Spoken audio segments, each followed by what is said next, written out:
it comes to any changes to Dodd-Frank and what we're seeing now, obviously it depends on what the changes are, but do you see it overall as a negative? No, actually, this bill is a reflection of a trend that started a few years ago, even before that administration. Everybody agrees that with Dodd-Frank and Basel III, there were some type of overshooting of the regulation. And so this loosening of the rule is just to make sure that while there is a clear monitoring of the activities, banks can continue to do their main function, which is lend to the broader part of the population. What does it mean for the Volcker Rule? I mean, is this going to be a part of it? Are they going to ease regulations on the Volcker Rule too, in your view? My view is the next step seems to be that there will be an easing of the Volcker Rule also. And that's a good thing? Well, is it a good thing or not? The other way of looking at the same question is, can we really apply the Volcker Rule? Because it's very, very difficult to identify the activities that this rule is actually impeaching. So while it's a very appealing rule, for regulators, does it make sense whenever you try to implement it in the regulation?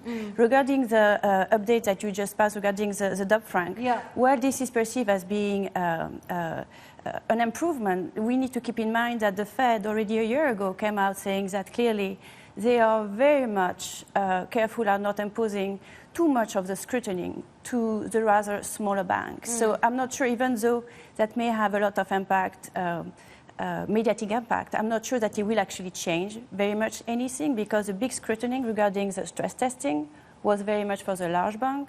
Anything below 250 already had an easing in terms of stress testing and things like that that were imposed on them. So, so I haven't read specifically the details, but it's. What's the biggest risk then, in your view, to financial market stability? The biggest, here we're still only talking about banks, which is maybe not the biggest part of the financial sector. The biggest risk is, I would say, for regulators to continue to have a very bank-based approach of the regulation for the entire financial market, without maybe understanding the other sectors, or what we usually call shadow banking, actually has a function of providing alternative funding to the economy. And it would be very, I think it's necessary to actually monitor and have a deeper understanding of what is in that big bucket.